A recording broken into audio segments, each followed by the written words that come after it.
Welcome back to a new episode of the Win More, Live Better podcast. And for those that have been tuning in from the beginning, you know that I'm trying to be really intentional to not only bring in some of, I think, the brightest minds in sport, in coaching, and leadership across different settings, but it's also really important to me that I bring in high quality people, people whose values I think very much align with my own.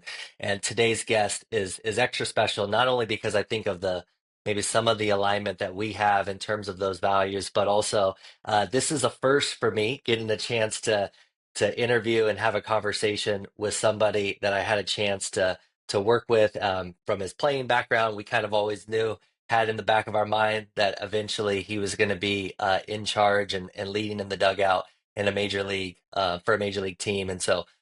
I'm just more than anything really humbled and appreciative that today we're joined by Stephen Vogt, the manager for the Cleveland Guardians. So, Stephen, I'm grateful that you take some time today for this conversation. Yeah, no, thanks for having me, Zach. Obviously, been looking forward to this. Appreciate our time together when I was playing and the continued, bond and relationship we've had since. And yeah, I'm looking forward to it.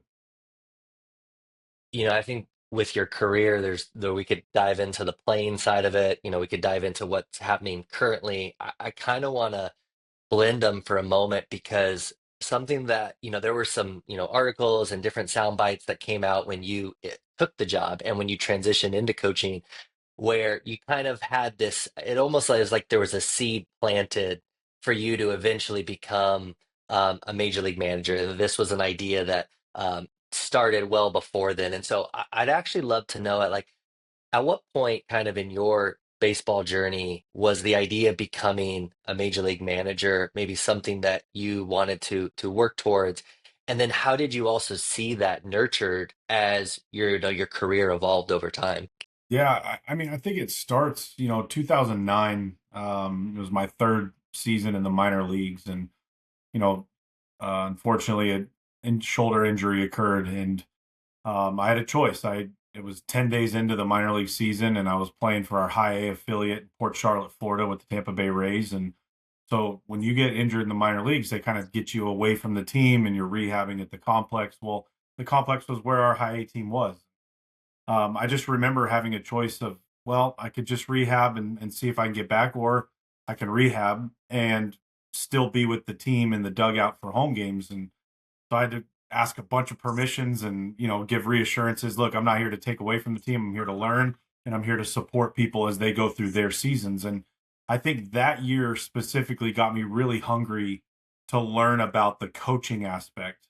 So maybe there wasn't managerial thoughts at that point. I was 24, but you're 24, a senior sign. You kind of think, well, I'm just going to be another one of the statistics of a guy who got hurt in the minor leagues and never made it. But in diving into the coaching and really learning from my coaches there in high A, it started for me to develop kind of a coaching philosophy while I was still playing, and kind of noticed some things about myself leadership wise, and that I really was affecting my teammates just by being there and having conversations, and really helped me propel the rest of my career, uh, looking at it through not only a playing lens, but through a coaching lens and through a development, and really helped me become the player I was by having that year to step back and not have the ability to play.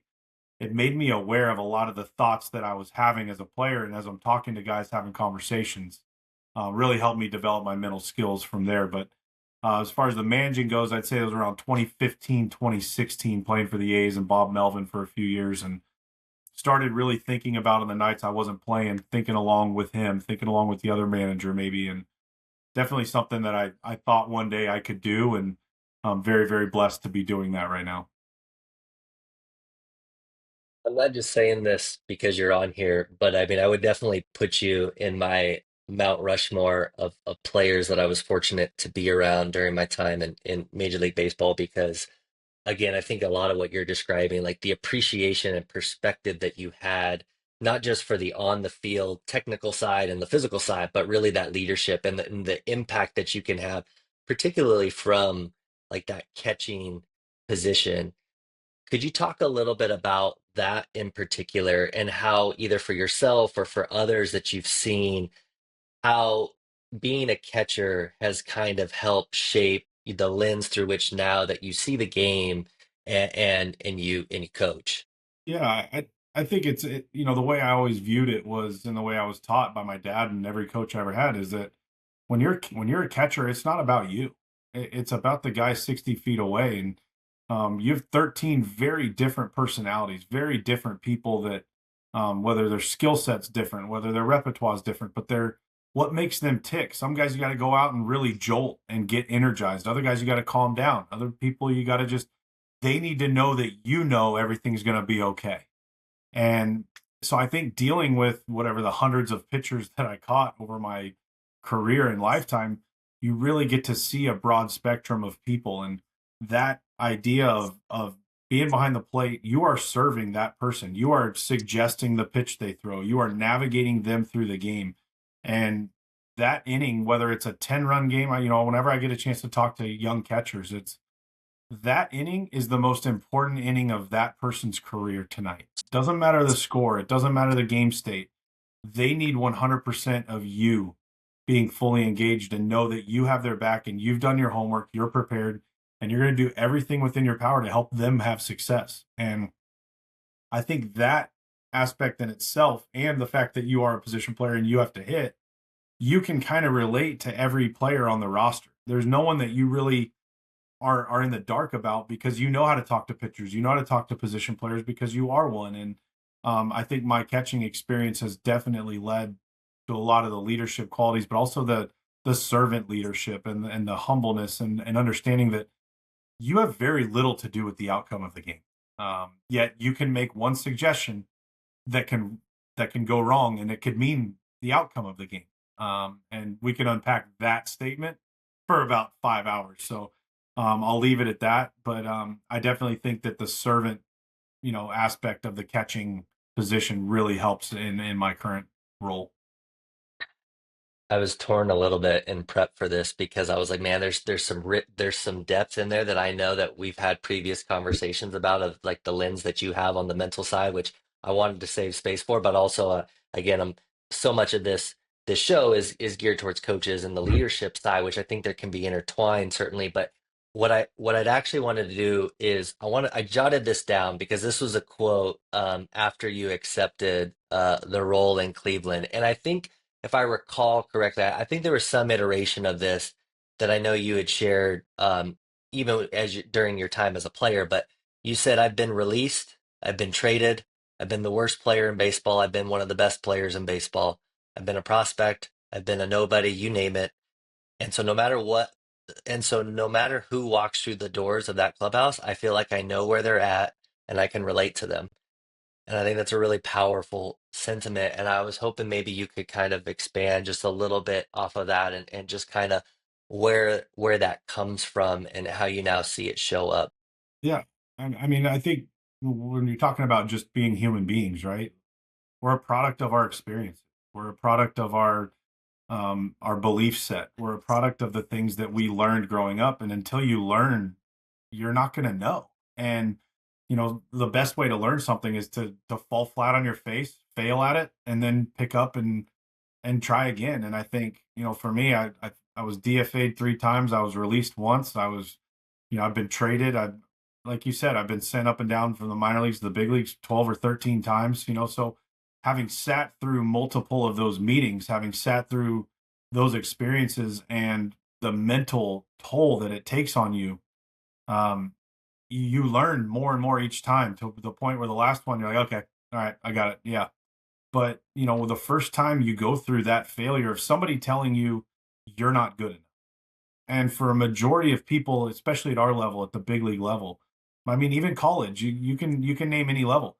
Most people haven't failed yet. When you reach the level of your potential, or wherever you are, wherever your feet are, not very many of those players have failed yet. And so when you go through failure for the first time, I mean, I was 28 years old the first time any coach or any organization ever told me you weren't good enough. And I think through those learning lessons, it helps you have empathy for the player. There's no sympathy. There's no sympathy in sports. There's no sympathy in life, but there is empathy, and understanding that I know this is a really difficult message for you to hear right now.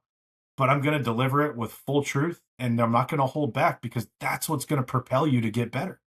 And I think having those experiences really helps me relate. And granted, we have mostly a young team that's still trying to figure out whether or not they believe they belong in the big leagues. And, that's our job as coaches, is they're only going to think they're as good as we think they are, right? Is that the Pygmalion effect, right? So I think for me, it's the belief that we instill in these guys as a coaching staff.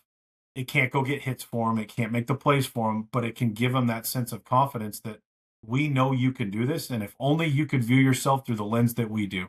And I try to convey that every single day, and that comes from my experience and the good and bad meetings I've had with former managers, that whether they were sending me to AAA, releasing me, cutting playing time, adding playing time, all of those experiences have helped me become, I think I'm a pretty good truth teller, but I'm still working really hard at becoming a better truth teller. Mm.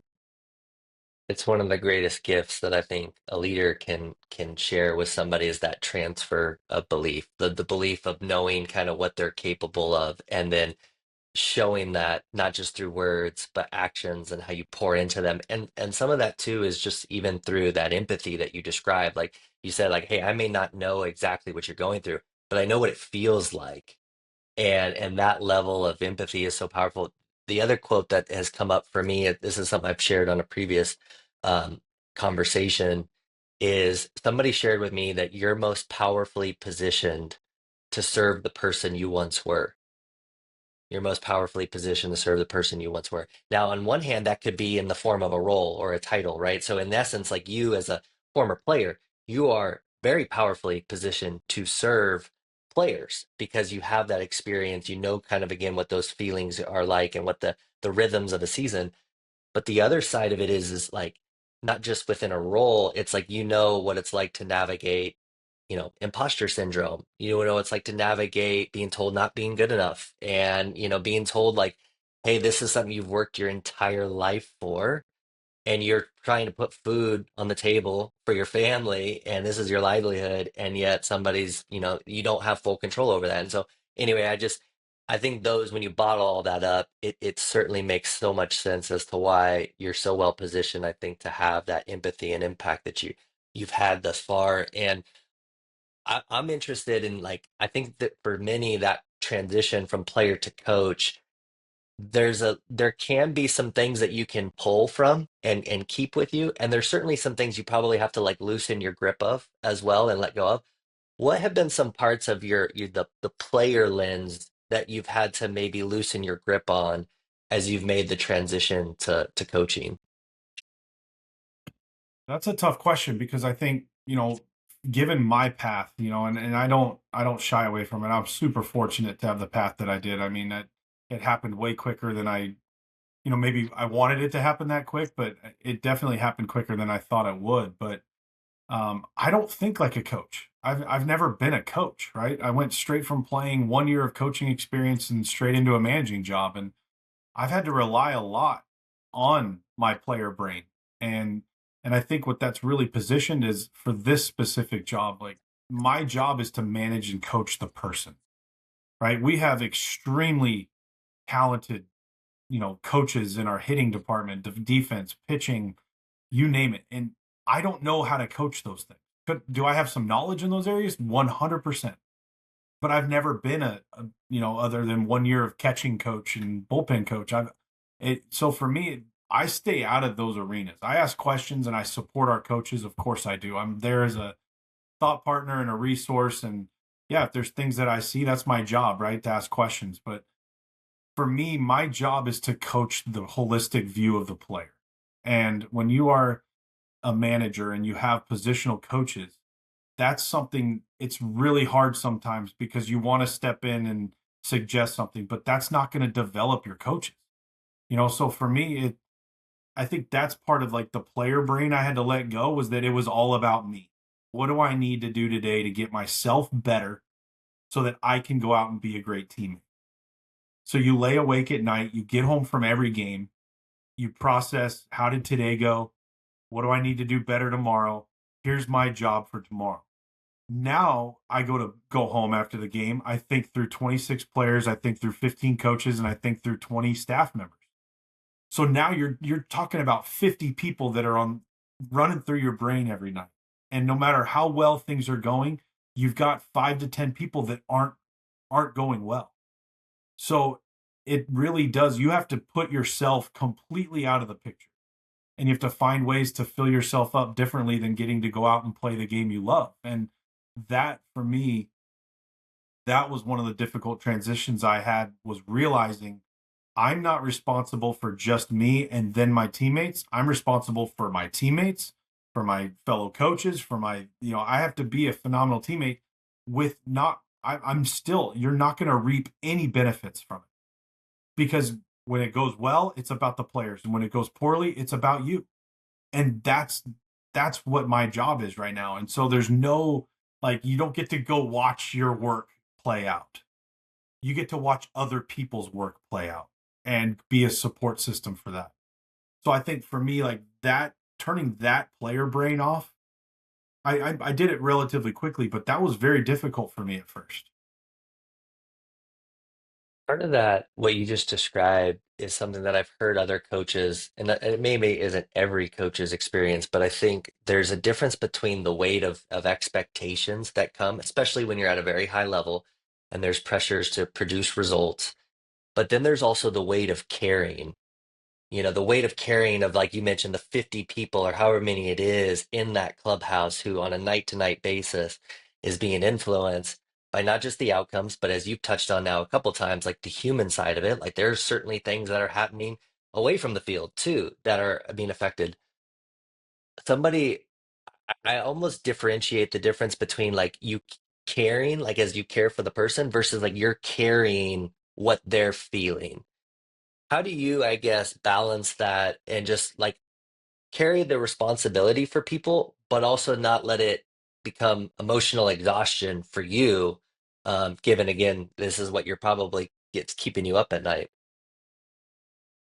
You have to do intentional work on it. I think, I still have a personal mental skills coach that I speak with once a week. And a lot of it I throw on him, right? Like we all need somebody to throw we call it stuff. We could probably think some other S words up to describe it, but um, I want to take our players and coaches stuff off of their plate. I can handle it. I've worked really hard to develop the skill to be able to handle somebody else's issues, find a solution to go get through the day. And if we have to do it all over again tomorrow or multiple times throughout the day, let's do it. But we all know that we perform at our best when we're free and clear in our heads. And so for me, it's the daily check-ins with everyone. It's the, hey, how's this going? And you're right. Like, it's really easy to forget that the guys we watch on TV playing baseball are our husbands, their fathers, their brothers, their sisters, their sons, um, and it's really easy to forget that. But at the end of the day, these are 26 human beings that are going out to play a kid's game, and they're getting paid a lot of money to do it. So we're not looking for sympathy for them, but it's really easy to forget that these are human beings with real lives away from the field. And I play the role of dad sometimes. I play the role of brother sometimes, and I think those are the things that really matter at the end of the day. If we have 26 human beings that care for each other, that work hard, and they're prepared to go out and play, we're going to win games. We're going to. And I really truly believe that the person comes first. And as soon as we lose sight as coaches, that it's not about, as soon as one thought comes into your head that it's not about the person, you're going to lose the team. You're going to lose that edge. It is about developing the person through the game of baseball, not the other way around. Mhm. For many, when they transition to coaching, it's easy to then go through the index of all the coaches that you've had as guides, not only the things that you've appreciated and you value, but also certainly the things like, okay, I don't want to do that, or that just maybe isn't authentic for me. How has that process been for you, kind of finding your own, I guess maybe I will call it like authentic voice as a leader, without just copying and pasting everything that you've gathered over the course of time through all the mentors that you've had? I think we're all guilty of some copyright infringement, right?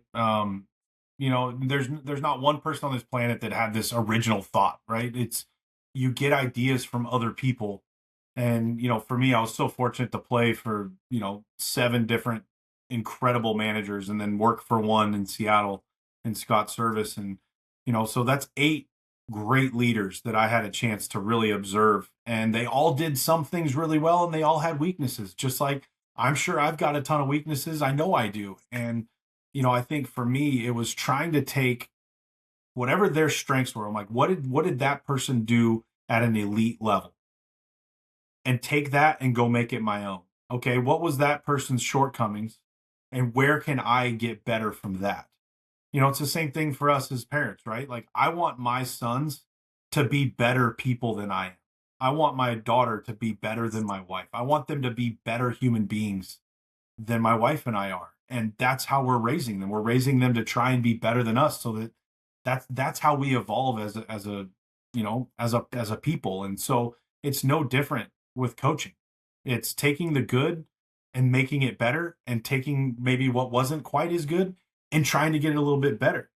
And I can definitively say I learned both good and bad from every manager I ever played for. And I'm sure that the players and coaches that I'm getting to lead right now, they're learning good and bad from me. And hopefully they end up being better off than I was. And that's the goal. And so for me, I couldn't be more thankful for the men that I played for. They're great men and they're great leaders. And I took a little bit from all of them. We talked earlier about, again, some of those feelings and emotions that are so felt by players, but again, as coaches, that doesn't necessarily mean that we don't experience them in our own ways, or we have those, narratives and stories that we start to create and we feed and everything.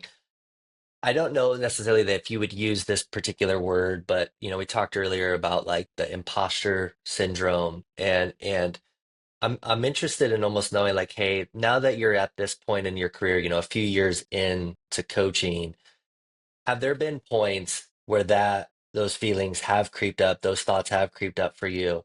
And what's kind of helped you respond to those, or what do you go to when it comes to when they show up? Yeah, of course I have. Uh, when you've never managed a game before in your life, and all of a sudden you're managing big league games, um, it can be daunting. And whenever you make a decision and it doesn't work, you beat yourself up over it. I'll never forget. We were in our 4th game of my managing career, and I put a play on that didn't work, and it led to us losing the game. Is that why we lost the game? No. Is that there's never one moment that wins or loses a game, right? There's been multiple moments that have led to that point.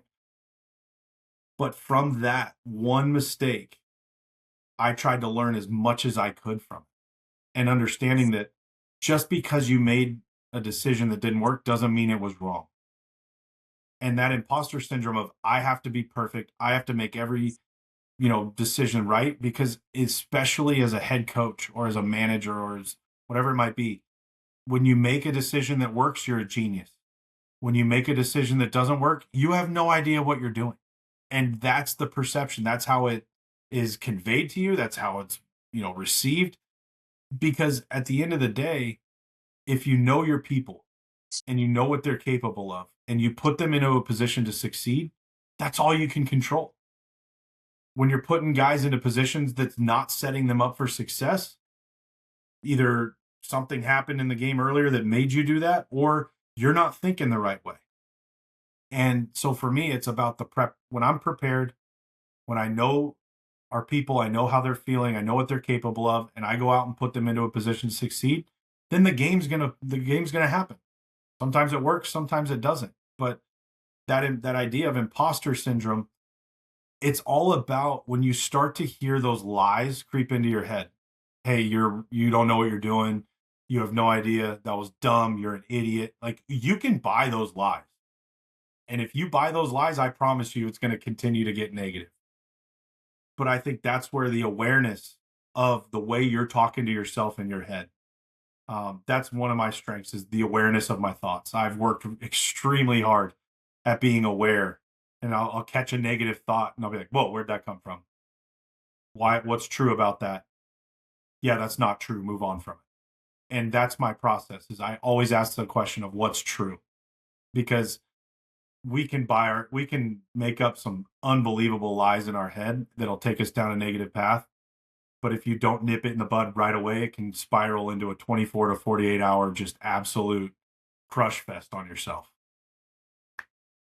There's so many different descriptions and ways that people describe it. I know some people talk about it as that inner critic that we have, but I think what I'm hearing in how you describe it is there's a distinction between having an inner critic and inner coach, right? That inner coach is, again, not necessarily that you're going to eliminate the things that the inner critic says per se, but if you have awareness around it, then you can, again, ask yourself, is this something worth endorsing or worth buying into? Or am I creating something that either I've self-inflicted or maybe I've inherited a story or a lie from somebody else, and the next thing you know, it feeds. And again, this is so valuable and relevant, not just for coaches and leaders, but for players, because like again, we're all human. That's the common thread amongst all that, and therefore those are going to be always present for many of us. I want to kind of shift just for a moment now to like not just you as an individual, but now the environment that you're trying to create and trying to shape for those around you. And I think a lot of that though does is rooted in what's most important to you. What are some of the values that you feel like are the most maybe like non-negotiable for you, as a leader, and that you feel like you try to protect in the environment that you create? Oof. Uh, you got to have fun. Like I know that's such a generic, but if I'm in a bad mood, that's going to give everyone a free pass to be in a bad mood. So the number one thing for me, non-negotiable, is I'm never going to have a bad day. There might be days where I'm listening to some heavy metal or something to get some anger out, or to get, doesn't matter, because whatever my emotions are, whatever mood I'm in, the entire group's going to take that mood on. And so for me, it's a choice every day. I get out of my truck and I walk into the clubhouse and I make the decision. I say to myself, I'm like, you're going to have a good day. It's going to be a good day. And so to me, it's non-negotiable. You got to be having fun. And that's number one. Two, you got to be prepared. Preparation, do your job. You can put up all the signs you want in the clubhouse. You can have all the gimmicks, but you got to be prepared. As long as you're doing your job, I don't care when it happens. I don't care how it happens. We just have to be prepared. And the other one for me is love your teammates. I used to tell people all the time, I used to feel more excited for my teammates when they hit a home run than when I did. And it wasn't this like conscious choice, but that to me, when you have true joy in someone else's success around you, that's what frees you up to go play and have fun, because you're there to win a game. That's the goal. Yes, can you have a great year and put up big numbers and make a ton of money for your family? Yeah. But I promise you, if you show up and you have fun and you're prepared and you care about your teammates, you're going to have a great year. But if you play because you want to be selfish and all you care about is getting your numbers and all you care about is this, that's going to be a really lonely feeling, because none of your teammates are going to want to be around you because they sniff that out real quick. And so for me, the non negotiables are have fun, be prepared, and love your teammates. And when one of those three isn't happening, that's when we talk. If those three things are happening, you're probably not going to talk to me a whole lot, because I don't need to worry about you. I'm going to check in with you. But those three things, we should all be having fun at work, and we should all have fun preparing, and we should all have fun cheering and rooting for our teammates. And our guys have done a great job of that. And we have some great clubhouse leadership that helps embody that as well. I love that sentiment that you described around, we can kind of call it like vicarious joy, finding joy in other people's successes and not just our own. And it kind of reminds me of the notion of like, it's hard to be down on yourself when you're busy picking others up around you, which I think is super, like, sometimes it's one of the most helpful things you can do to either dig yourself out of a tough place or to build your own confidence is to get outside of you and pour into others. And so I love that sentiment. It reminds me too, like, have you heard of the term mudita? Mm. Mudita is a term that comes from Buddhism, but what it actually translates to is vicarious joy and finding success. And so I think that's so much of what I hear you describe. And like I'm picturing like, almost like a still shot of a dugout erupting, after a win, like seeing everybody joyful for not only the person who got the game-winning hit or delivered the game, like that big moment, but just that to me is really what it represents. But we can do that on a day-to-day, even more micro scale too, which I think is really important. The This doesn't have to just be from your coaching experience, but I think there's all the stuff out there about what it takes to create a valuable culture and like what goes into that. And again, it's taking the words off the wall and putting them into actions and behaviors and things like that. But what I'm actually interested in is like the experiences that you've had or observed or seen where when the culture starts to drift and when things start to just slip a little bit or steer in a different direction, in your experience, are there either certain patterns or things that start happening or not happening that you feel like are like warning signs that you pay attention to for that? Yeah, I mean, we had a very very tough, interesting year this last year in 2025, right? Off the field, on the field, you name it, just kind of really inconsistent. And I remember just now reflecting and spending some time thinking back of felt like we did a great job as a coaching staff of every time it started to feel like it was going to teeter, we reeled it back in. And I think the main thing for me, the warning signs are body language, right? It's not just about the one guy who's 0 for 4, makes an error. It's the body language after the loss. It's the body language after the win. I mean, and I think, I've seen different managers, right? When the game's over and you lose, they're out of the dugout. I wait until all of our players have walked in because I want to see the look on their face. I want to see if their shoulders are starting to shrug. And I want them to see, hey, I'm in this too. I'm not just running away. There's a lot of reasons for that. But for me, it's as soon as I start to see a little more than, 33%, 40% of the team is starting to look a little bit defeated. All right, time to turn up the positivity. Time to turn up the energy. And I'm sure if you talk to any of our coaches, they'd be sick of me telling them that, but it's about we are the examples for the players because we don't have emotions. We didn't go 0 for 4. We didn't make the error. So we're not allowed to have the same emotions as players. Do we feel them? Absolutely. But we don't get to show them. And we are going to be consistent. We are going to be calm when things are going bad. Yeah, we're going to be excited when things are going good. But we're going to be calm when things aren't going well. Because as soon as we start to falter, the players start to falter. And I think it's not this aha team meeting. Sometimes that works.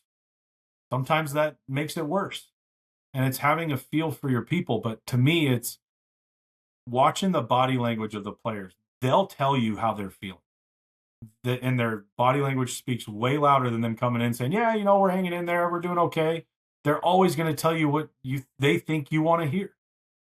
And it takes time to get the truth out of them sometimes. So it's really paying attention to the body language and not negative, not hang your head, but more of the defeated, like, oh, here we go again.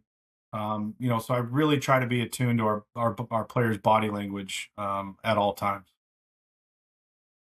The player to coach relationship is obviously so essential, right? There's all the adages about like, people don't care what you know until they know what, that you care and so on. But there is also what you mentioned earlier is like over the course of time, I feel like I've become a pretty good truth teller. And there are like those moments where you have to deliver, in essence, the truth. And I know you've been on the other side of many of those conversations in your own way. So I'm sure that kind of shapes the lens that you have. Could you talk a little bit more about why and that has been so important for you to create a culture where people are telling the truth? And then also, are there practical things that you do from a leadership standpoint to make sure that there's space created for it to come back to you as well. Like it's not just truth being delivered one directionally. Yeah, I constantly am asking for people around me for feedback. I that's actually something in my reflections after my first 2 years. I need to do a better job of being more intentional with each coach individually. I feel like in any job or in any way of life, you're gonna have closer relationships with others than and some of them, like Carl Willis is our pitching coach. I talked to him the whole game, so of course we're gonna have a closer relationship than say some of our assistant pitching coaches or vice versa.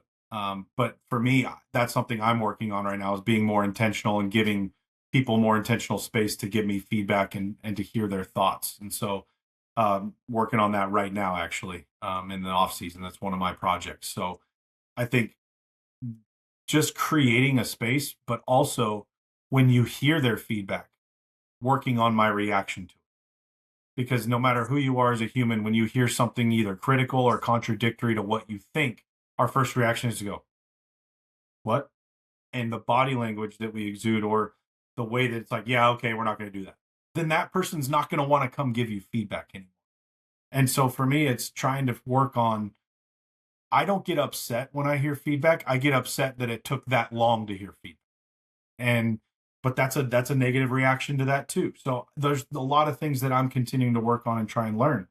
But I also look at it this way: I'm going to treat everyone fairly, not equally. I'm not going to give the same platform to every player that I give to Austin Hedges, who's been in the big leagues for 11 years. If he wants to talk to me about something, he can come in and share whatever. Maybe somebody with a week in the big leagues, yeah, I want to talk to you. I really don't have. There's a difference between what we're going to get into, if that makes sense. And it's similar with the coaches. I feel like I treat the coaches very fairly. Do I treat them all equally? Maybe not, but that's the gist of what we do, and that doesn't mean I don't value your opinions. So I think it's really an individual relationship with each person on the team, on the staff. It's knowing what is that relationship, and if it's weak, that's on me. I got to go make that stronger, because it's really hard for someone to walk into the manager's office, which is my least favorite phrase in the world, but it's really hard to come walking in and just say, "Hey, here's what I'm thinking." So I need to be intentional about the times, the setting, where we're talking, what we're talking about, and create that safe space for them to give feedback or their input without reacting to it in a negative way. And that can be difficult sometimes because we are in the heat of an intense season, but it's something I'm very aware that I need to get better at, and I'm working through that. There was a researcher I listened to her give a workshop on leadership a couple years ago, and one of the things that she said is she's like, this is oversimplified, but she was like, what oftentimes happens in cultures is they either become a very harmony-based culture or they become a truth-based culture. And obviously there's a little bit of a blend at times, but she was like, more often than not, they lean on the harmony side where it's like, hey, let's make sure that nobody ruffles feathers. Let's make sure that we, deliver this in a gentle way so we don't, rub anybody the wrong way. So what I appreciate about what you're describing is like as an the individual responsibility as you as a leader to create a space, not only to deliver the truth, but to like receive it is important. The other piece of this too is the people in your environment, like your fellow staff, and how important it is to bring in people who will also tell you the truth and be, surrounded by those people. And I know, we just had Andy McKay, who's joining the staff as well on the show, and so I'm interested, maybe if you could talk a little bit about the staff for a moment and like what's important to you when it comes to who you surround yourself with. I know there's some that are part of that group that have been there even before you got there, and then there's people that you've brought in. So for you though, what's most important for you to be able to do your job well, but also lead the team well with those that you bring in to the team? You got to be a consistent person. I think anytime you're working, especially in sports or coaching, you have to know who's walking through the door every day. And if one day you get happy go lucky, the next day you get quiet and upset, that is really, really hard to build consistency with the players because they're going to pick up on that. And so, it's like I tell our hitting coaches all the time, like, you have the worst job in the world. There's no harder job on the planet than being a hitting coach for a baseball team. It just really isn't. You're not allowed to have a bad day in there.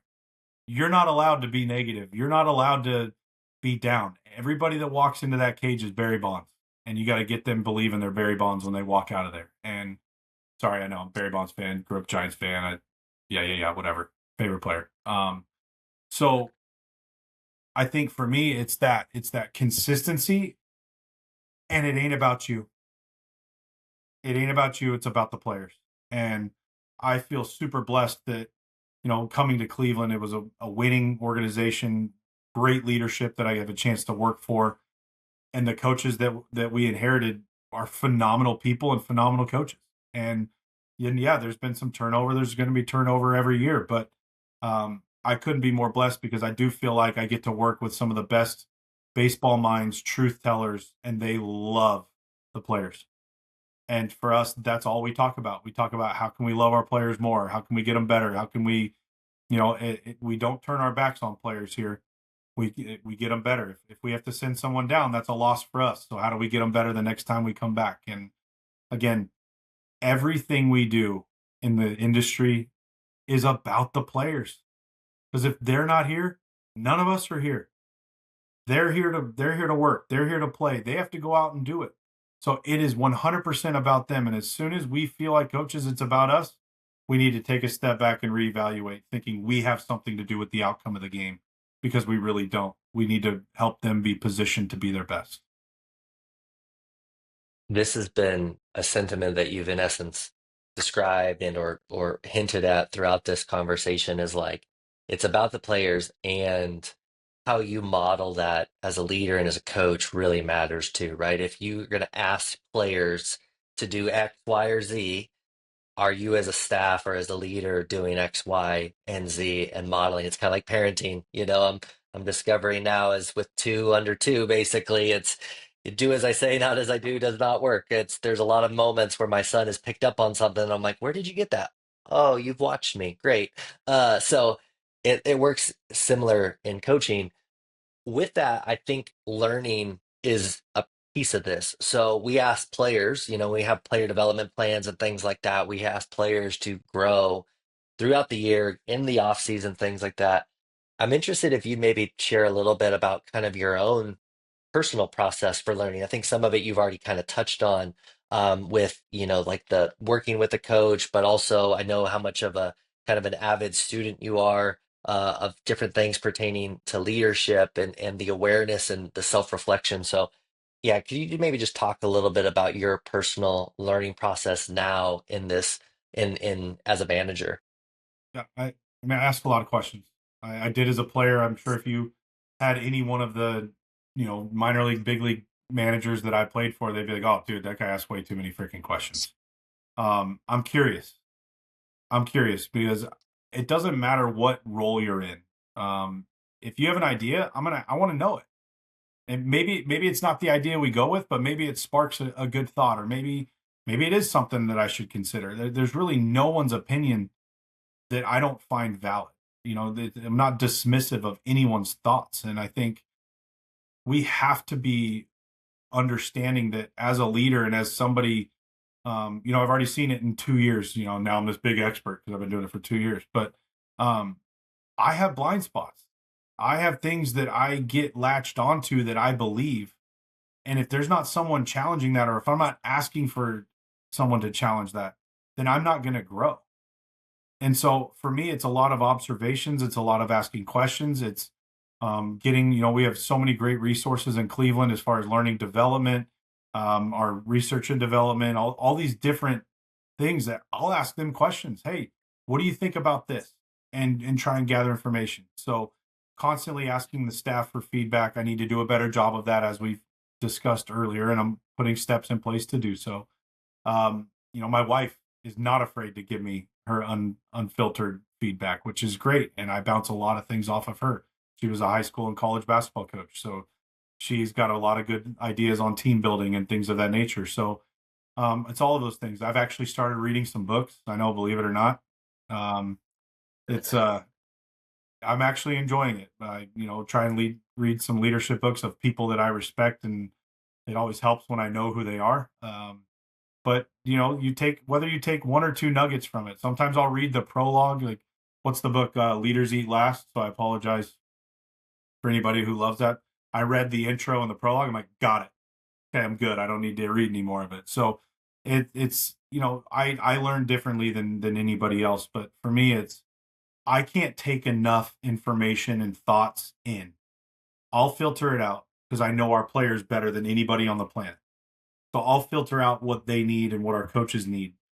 But I just want as much information in this messed up brain of mine to rattle around, and we'll see what comes out. Put you on the spot a little bit here. Has there been one or two books since you've kind of maybe engaged in that practice a little bit more that has either resonated for you or that you've maybe pulled something that you felt like, okay, I could take this and implement it in the last year or so? Yeah, I'll go with "The Wisdom of the Bullfrog" by Admiral McCraven. I love the stories in that, but also just there's such good leadership nuggets that I've really taken a lot from. And then that's probably the one of them. I'm reading another book right now. It's called Jesus, the High Road Leader, and so trying to learn as much from that as I can. And so it's just a broad spectrum of books, And I'm trying. I can't stand reading; it's not my forte. I listen to Atomic Habits, so I've got a little bit of both, and so I'm just really trying to grow myself and challenge my way of thinking and making sure that I'm not missing anything. I want to, kind of bring us here. We're getting close to like, I guess the ninth inning, we'll call it, of the game, and I want to have just a few kind of questions. But I think I don't know if this has been your experience or not, but I think it's a theme that I've talked about a lot on this show, as well as with players and people over time. Is that I think we're in an era where because of how much access we have to the different information, to different like sources of knowledge, content, like it's everywhere. It's very easy to fall into the trap of add, and do more, more, more.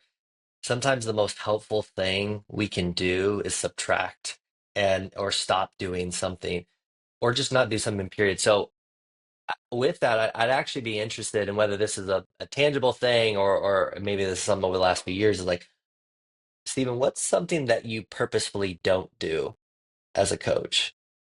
I deleted all social media. Um, I loved it. I got a lot of content out of it. I got a lot of joy out of the things that I'm interested in. It's a really valuable tool, and I learned very quickly in this job that no matter what you do, no one's going to be appreciative of it. And there's people out there that they hide behind the keyboard, they say what they want, and it's just a lot of negativity. And I realized that for the 10% of negativity that came from social media, it wasn't worth the 90%. And I filled that time doing more productive things. I filled that time by reading. I filled that time by being more present with my family. And so I will not ever go back to social media. And that's just something to protect my own psychology, as well as it really wasn't worth my time now that I've not had it for over a year. And so that's something that I just absolutely do not do. Right. A couple quicker, maybe fill in the blank ones here. Um, at the highest level, winning is less about blank and more about blank in your from your perspective. Winning is less about blank and more about blank. Man,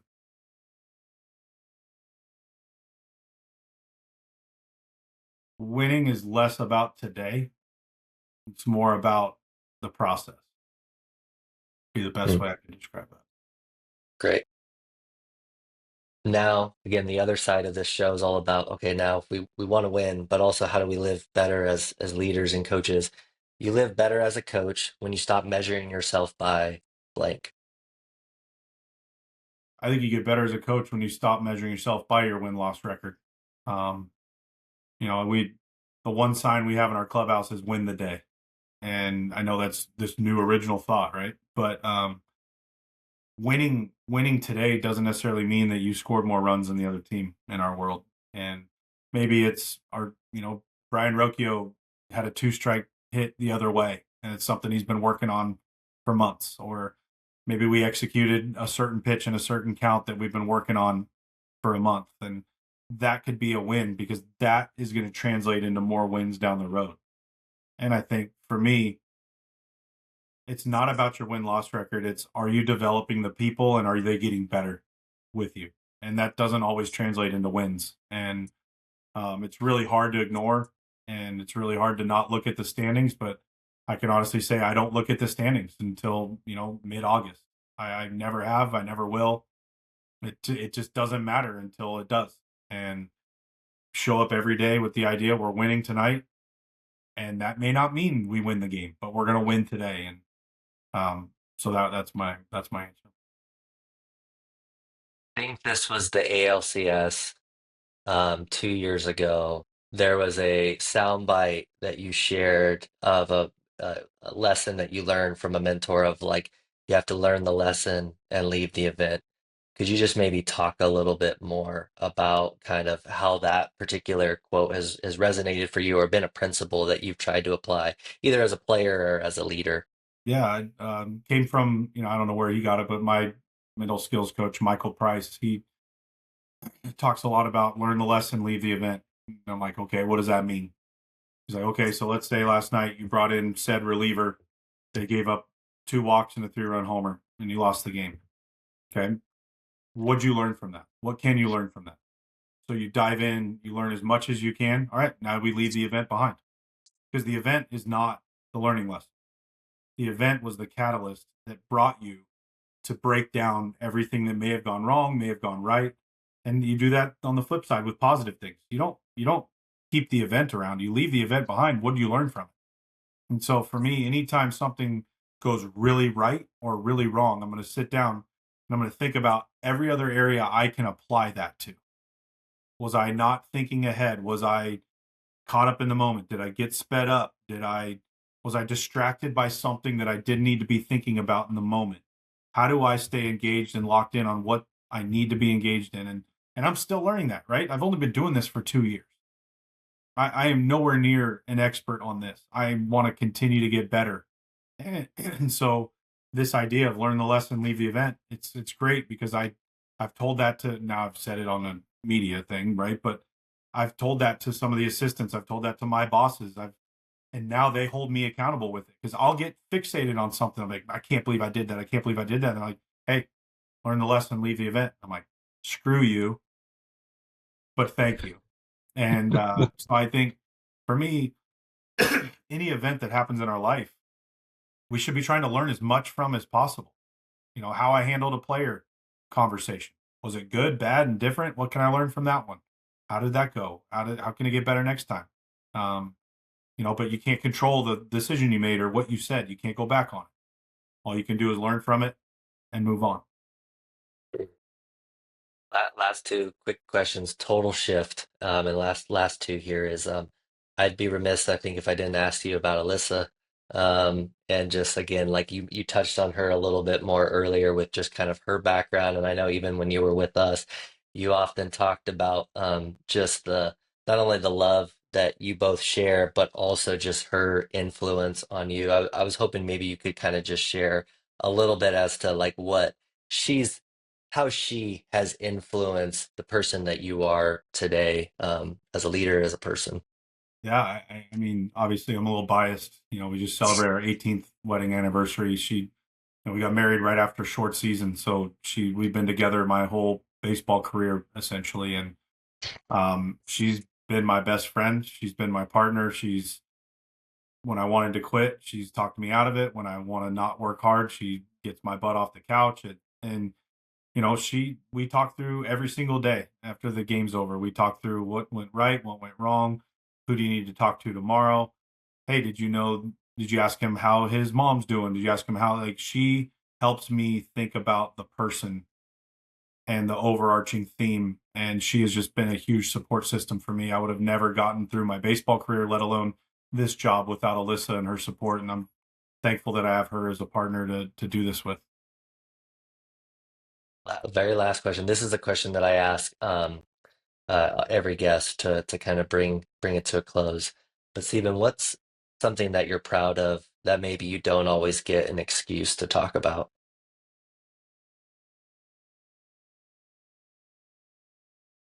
I'm really proud of the fact that I work really hard to be a present father and husband, even when I'm traveling and on the road, and not perfect at it.